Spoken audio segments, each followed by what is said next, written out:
ನಮಸ್ಕಾರ ವೀಕ್ಷಕರೇ, ಎಲ್ಲರಿಗೂ ಎಡ್ ಜಾಯ್ನ್ ಯೂಟ್ಯೂಬ್ ಚಾನಲಿಗೆ ಸ್ವಾಗತ. ನಮ್ಮ ಈ ವಿಡಿಯೋ ಕೆಸೆಟ್ ಸರ್ಟಿಫಿಕೇಟ್ ಯಾರೆಲ್ಲ ಜನರಿಗೆ ಅವೈಲೇಬಲ್ ಆಗುತ್ತೆ, ಎಷ್ಟು ಕೆಸೆಟ್ ಸರ್ಟಿಫಿಕೇಟ್ಗಳನ್ನು ಕೊಡ್ತಾರೆ, ಹಾಗೂ ಕೆಸೆಟ್ ಸರ್ಟಿಫಿಕೇಟ್ ನಮಗೆ ಸಿಗಬೇಕು ಅಂದರೆ ಅದರ ಮಿನಿಮಮ್ ಕ್ರೈಟೀರಿಯಾ ಏನು, ಅದರ ಜೊತೆಗೆ ಕಟ್ ಆಫ್, ಅದರ ಜೊತೆ ಕೆಸೆಟ್ ಸರ್ಟಿಫಿಕೇಟಿಗೆ ಇರುವ ಲಿಂಕ್ ಏನು, ಇದರ ಕುರಿತಾದ ವಿಡಿಯೋ ಇರುತ್ತೆ ವೀಕ್ಷಕರೇ. ನಮ್ಮ ಪ್ರೀವಿಯಸ್ ವಿಡಿಯೋ ಯಾರು ನೋಡಿದಾರೆ ಅದರಲ್ಲಿ ಕಟ್ ಆಫ್ ಬಗ್ಗೆ ಡಿಸ್ಕಷನ್ ಆಗಿತ್ತು. ಕಟ್ ಆಫ್ ಯಾವ ಕಾರಣಕ್ಕೆ ಇಂಪಾರ್ಟೆಂಟ್ ಆಗಿತ್ತು, ಅದರಲ್ಲಿ ಒಂದು ಕ್ವಶನ್ ಬಂದಿತ್ತು. ಯಾರಿಗೆ ಸರ್ಟಿಫಿಕೇಟ್ ಕೊಡ್ತಾರೆ ಅಂತ ಡಿಸೈಡ್ ಆದ ನಂತರ ಕಟ್ ಆಫ್ ಸೆಟ್ ಮಾಡ್ತಾರಾ, ಅಥವಾ ಕಟ್ ಆಫ್ ಸೆಟ್ ಆದ ನಂತರ ಯಾರಿಗೆ ಸರ್ಟಿಫಿಕೇಟ್ ಕೊಡಬೇಕು ಅಂತ ಡಿಸೈಡ್ ಆಗುತ್ತೆ. ಅದೊಂದು ಭಾಳಷ್ಟು ಇಂಪಾರ್ಟೆಂಟ್. ಈ ಎಲ್ಲ ಪ್ರಶ್ನೆಗಳನ್ನು ನಾವು ಇವತ್ತಿನ ವಿಡಿಯೋದಲ್ಲಿ ಡಿಸ್ಕಸ್ ಮಾಡ್ತಾಯಿದ್ದೀವಿ. ಇವೆಲ್ಲರಿಗಿಂತ ಮುಂಚೆ ಒಂದಿಷ್ಟು ಪ್ರಶ್ನೆಗಳು ಭಾಳಷ್ಟು ಕಾಮನ್ ಆಗಿ ಡಿಸ್ಕಸ್ ಮಾಡಲೇಬೇಕು. ನಾವು ಡೈರೆಕ್ಟ್ ಕಟ್ ಆಫನ್ನು ಜನ್ರೇಟ್ ಮಾಡಲು ಸಾಧ್ಯವೇ ಇಲ್ಲ. ಅದಕ್ಕೆ ಒಂದಿಷ್ಟು ಬೇಸಿಕ್ ಆನ್ಸರ್ಗಳು ಬೇಕೇ ಬೇಕು. ಯಾಕಂದರೆ ಕರ್ನಾಟಕ ರಾಜ್ಯದಿಂದ ಎಷ್ಟೆಲ್ಲ ಜನರು ಕೆಸೆಟ್ ಅಪ್ಲಿಕೇಶನ್ ಹಾಕಿದ್ರು, ಫಸ್ಟ್ ಪಾಯಿಂಟ್. ಆಮೇಲೆ ಎಷ್ಟೆಲ್ಲ ಜನರು ಕೆಸೆಟ್ ಎಕ್ಸಾಮ್ ಬರೆದಿದ್ದಾರೆ, second important point. Third important, ಎಷ್ಟೆಲ್ಲ ಜನರು ಕೆಸೆಟ್ಟಿನ ಪೇಪರ್ 1 ಪರೀಕ್ಷೆ ಹಾಗೂ ಪೇಪರ್ 2ನ ಪರೀಕ್ಷೆ ಎರಡನ್ನೂ ಕೂಡ ಬರೆದಿದ್ದಾರೆ. ಎಸ್. ಅದರ ನಂತರ ಪರ್ಟಿಕ್ಯುಲರ್ ಸಬ್ಜೆಕ್ಟಿನಲ್ಲಿ ಎಷ್ಟು ಜನ ಎಕ್ಸಾಮ್ ಬರೆದಿದ್ದಾರೆ, ಕಾಸ್ಟ್ ಕ್ಯಾಟಗರಿ ವೈಸ್ ಕ್ಯಾಲ್ಕುಲೇಷನ್ ಏನು, ಆ ಕೌಂಟ್ ಏನು, ಇದು ಬಹಳಷ್ಟು ಇಂಪಾರ್ಟೆಂಟ್. ಯಾರಿಗಾದರೂ ಅದರ ಬಗ್ಗೆ ಸಂಪೂರ್ಣ ಮಾಹಿತಿ ಇತ್ತಂದರೆ ಅವರೇನು ಕಟ್ ಆಫ್ ಕೊಡ್ತಾರೆ, yes, that will be 100% accurate. ಆದರೆ ಈ ಮಾಹಿತಿ ಯಾರ ಹತ್ರನೂ ಕೂಡ ಇರೋದಿಲ್ಲ. ಹಾಗಿದ್ರೆ ಇಲ್ಲಿ ನೀವು ಆ ಮಾಹಿತಿ ಇಲ್ಲದೆ ಇದ್ದಾಗ ಯಾರಿಗೆಲ್ಲ ಸರ್ಟಿಫಿಕೇಟ್ ಸಿಗುತ್ತೆ, ಎಷ್ಟು ಜನರಿಗೆ ಸರ್ಟಿಫಿಕೇಟ್ ಸಿಗುತ್ತೆ ಅಂತ ಹೇಳ್ತಿದ್ದೀರಾ. ಎಸ್, ಅದಕ್ಕೆ ನಾನು ಒಂದು ಡಾಕ್ಯುಮೆಂಟನ್ನು ರೆಫರ್ ಮಾಡಿದ್ದೀನಿ. ಆ ಡಾಕ್ಯುಮೆಂಟನ್ನು ನಾನು ಅಫಿಷಿಯಲ್ ಕೆಸೆಟ್ ವೆಬ್ಸೈಟ್ನಿಂದಲೇ ಕಲೆಕ್ಟ್ ಮಾಡಿರೋದು. ಯಾರೆಲ್ಲ ಅಪ್ಲಿಕೇಶನ್ ಹಾಕಬೇಕಾದರೆ ಅಲ್ಲಿ ಅಪ್ಲಿಕೇಶನ್ಗೆ ಹಾಕಬೇಕಾದ್ರೆ ಒಂದು PDF ಅವೈಲೇಬಲ್ ಇತ್ತು. ಅಫಿಷಿಯಲ್ KE ವೆಬ್ಸೈಟ್ನಲ್ಲಿ PDF ಅವೈಲೇಬಲ್ ಇತ್ತು. ಅದರ PDF-ಇಂದನೇ ಈ ಮಾಹಿತಿಯನ್ನು ಕಲೆಕ್ಟ್ ಮಾಡಿದ್ದು ಮತ್ತು ಅಫಿಷಿಯಲ್ ವೆಬ್ಸೈಟಿನ ಮಾಹಿತಿಯನ್ನೇ ನಿಮ್ಮ ಜೊತೆಗೆ ನಾನು ಶೇರ್ ಮಾಡ್ತಾ ಇರೋದು ವೀಕ್ಷಕರೇ.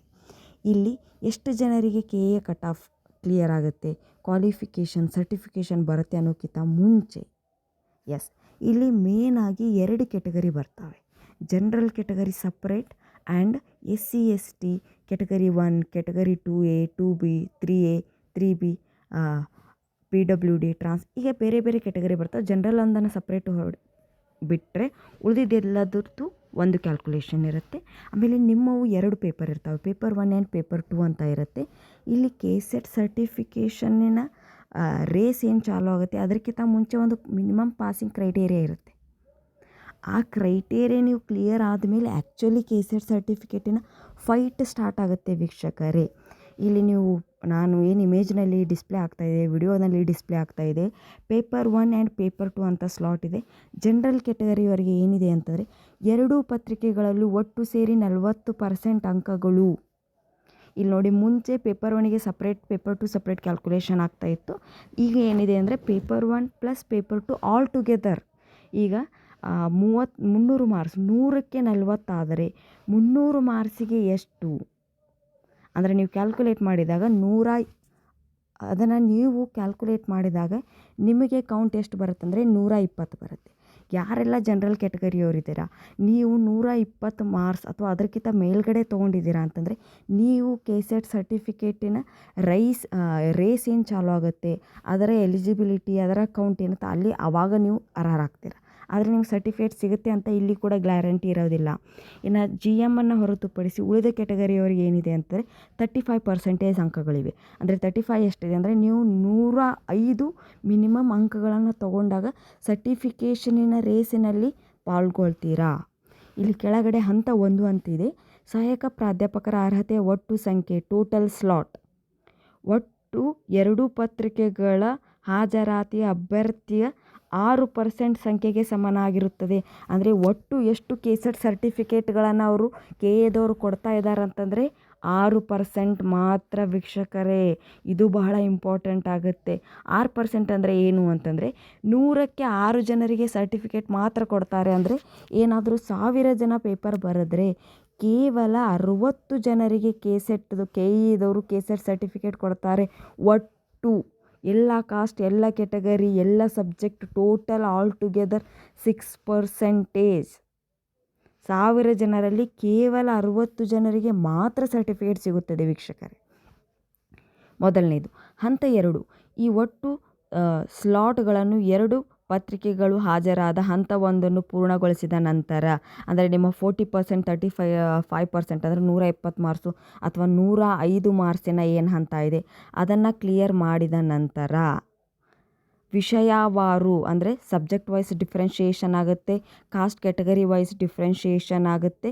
ಅದರ ನಂತರ ನಿಮ್ಮ ಆ್ಯಕ್ಚುಯಲ್ ಕ್ಯಾಲ್ಕುಲೇಷನ್ ಸ್ಟಾರ್ಟ್ ಆಗುತ್ತೆ.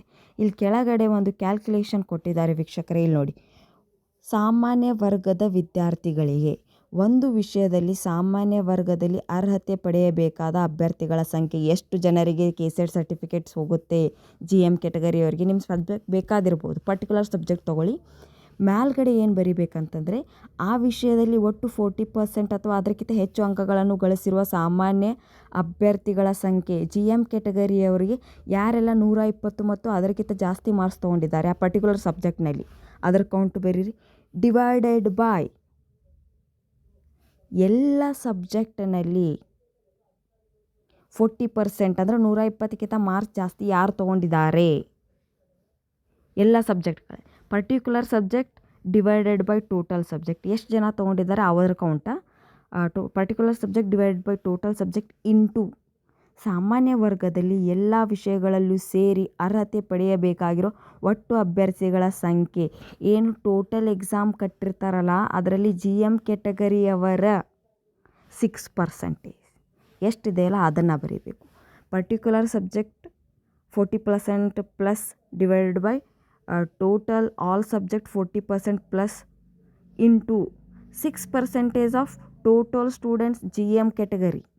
ಅದು ಏನು ಕೌಂಟ್ ಬರುತ್ತೆ ದಟ್ ಈಸ್ ಅಷ್ಟು ಜನರಿಗೆ GM ಕ್ಯಾಟಗರಿಯಲ್ಲಿ ಸರ್ಟಿಫಿಕೇಟ್ಗಳನ್ನು ಕೊಡ್ತಾರೆ ಆ ಪರ್ಟಿಕ್ಯುಲರ್ ಸಬ್ಜೆಕ್ಟ್ನಲ್ಲಿ.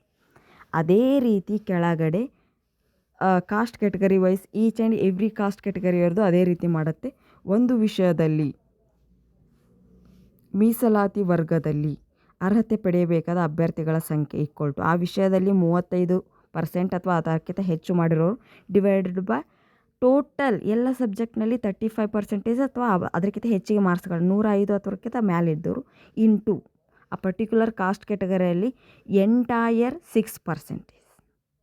ಇದನ್ನು ಮಾಡಿದಾಗ ಏನು ಕೌಂಟ್ ಬರುತ್ತಲ್ಲ ದಟ್ ಈಸ್ ಅ ಕೌಂಟ್. GMನಲ್ಲಿ ಇಷ್ಟು ಜನರಿಗೆ, GMನಲ್ಲಿ ಕಂಪ್ಯೂಟರ್ ಸೈನ್ಸಿಗೆ ಇಷ್ಟು ಜನ, GM ಕಾಮರ್ಸ್ನಲ್ಲಿ ಇಷ್ಟು ಜನ, GM ಫಿಸಿಕ್ಸ್ನಲ್ಲಿ ಇಷ್ಟು ಜನ, GM ಮ್ಯಾಥ್ಸ್ನಲ್ಲಿ ಇಷ್ಟು ಜನ, ಆ ಥರ ಡಿವೈಡ್ ಮಾಡ್ಕೊತಾ ಹೋಗ್ತಾರೆ. ಸೊ ಈಗ ಎಲ್ಲ ವೀಕ್ಷಕರಿಗೆ ಒಂದು ಐಡಿಯಾ ಸಿಕ್ತು ಅಂತೀನಿ. ನಂಬರ್ ಆಫ್ ಎಷ್ಟು ಜನ ಎಕ್ಸಾಮ್ ಬರೆದಿದ್ದಾರೆ ಇಲ್ಲಿ ಪ್ರತಿಯೊಂದರಲ್ಲಿ ಅದು ಕ್ಯಾಲ್ಕುಲೇಷನ್ನಲ್ಲಿ ಬಂದೇ ಬರ್ತಾ ಇದೆ. ಒಂದೇದು ಕಾಸ್ಟ್ ಕ್ಯಾಟಗರಿಯಲ್ಲಿ ಎಷ್ಟು ಜನ ಎಕ್ಸಾಮ್ ಬರೆದಿದ್ದಾರೆ ಡಿವೈಡ್ ಮಾಡಿ, ಅದರ ನಂತರ 40%ಗಿಂತ ಹೆಚ್ಚು ಅಂದರೆ 120ಕ್ಕಿಂತ ಮಾರ್ಕ್ಸ್ ಎಷ್ಟು ಜನ ತೊಗೊಂಡಿದ್ದಾರೆ ಪರ್ಟಿಕ್ಯುಲರ್ ಕಾಸ್ಟ್ ಕ್ಯಾಟಗರಿ ಪರ್ಟಿಕ್ಯುಲರ್ ಸಬ್ಜೆಕ್ಟ್ನಲ್ಲಿ ಆ ಕೌಂಟ್. 120ಕ್ಕಿಂತ ಜಾಸ್ತಿ ಮಾರ್ಕ್ಸ್ ತೊಗೊಂಡ್ರು ಎಲ್ಲ ಸಬ್ಜೆಕ್ಟಿನ ಟೋಟಲ್ ಅಂದರೆ ಎಲ್ಲ ಸಬ್ಜೆಕ್ಟ್ ಆಲ್ ಟುಗೆದರ್ ಎಷ್ಟು ತೊಗೊಂಡಿದ್ದಾರೆ. ಅದೇ ರೀತಿ 105 ಮಾರ್ಕ್ಸ್ ಪರ್ಟಿಕ್ಯುಲರ್ ಸಬ್ಜೆಕ್ಟ್ನಲ್ಲಿ, 105 ಮಾರ್ಕ್ಸ್ ಎಲ್ಲ ಸಬ್ಜೆಕ್ಟ್ನಲ್ಲಿ into respective total 6% of particular categories. ಅಷ್ಟು ಜನರಿಗೆ KSET ಸರ್ಟಿಫಿಕೇಟನ್ನು ಕೊಡಲಾಗುವುದು. ಸೊ KSET ಕಟ್ ಆಫ್ ಯಾವತ್ತು ಬಿಡ್ತಾರೆ ಅದೇ ದಿನ ಕೂಡ ನಿಮ್ಮ KSET ರಿಸಲ್ಟ್ ಬಿಡುಗಡೆ ಆಗುತ್ತದೆ. ಈಗ ಹಿಂದಿನ ವಿಡಿಯೋದಲ್ಲಿ ಒಂದು ಪ್ರಶ್ನೆ ನಾನು 3 ಬಾರಿ ಹೇಳಿದ್ದೆ, ನಮ್ಮ ಸಂಪೂರ್ಣ ವಿಡಿಯೋ ನೋಡಿದವರಿಗೆ ಗೊತ್ತಿರುತ್ತೆ. KSET ಕಟ್ ಆಫ್ ಸೆಟ್ ಮಾಡಿದ ನಂತರ ಎಷ್ಟು ಜನರಿಗೆ ಸರ್ಟಿಫಿಕೇಟ್ ಕೊಡಬೇಕು ಅಂತ ಡಿಸೈಡ್ ಆಗುತ್ತಾ ಅಥವಾ ಎಷ್ಟು ಜನರಿಗೆ ಸರ್ಟಿಫಿಕೇಟ್ ಕೊಡಬೇಕು ಅಂತ ಆದಮೇಲೆ KSET ಕಟ್ ಆಫ್ ಸೆಟ್ ಆಗುತ್ತಾ? ಎಸ್, ಇಲ್ಲಿ ನೋಡಿ ವೀಕ್ಷಕರೇ, ಇಲ್ಲಿ ಸ್ಲಾಟ್ಗಳು ಆಲ್ರೆಡಿ ಫಿಕ್ಸ್ ಆಗಿವೆ. 1000 ಜನ ಎಕ್ಸಾಮ್ ಬರೆದಿದ್ದಾರೆ ಅಂತಂದರೆ ಅದರಲ್ಲಿ 60 ಜನರಿಗೆ ಮಾತ್ರ ಸರ್ಟಿಫಿಕೇಟ್ ಕೊಡ್ತಾ ಇದ್ದೀರಂತಂದರೆ ಯಾರು ನಿಮ್ಮ ಸಬ್ಜೆಕ್ಟಿನಲ್ಲಿ ಟಾಪ್ ಸ್ಕೋರ್ ಮಾಡಿರ್ತಾರೆ ಅದರದ್ದು ಸ್ಕೋರ್ ಲಿಸ್ಟ್ ಬಿಡುಗಡೆ ಮಾಡ್ತಾರೆ.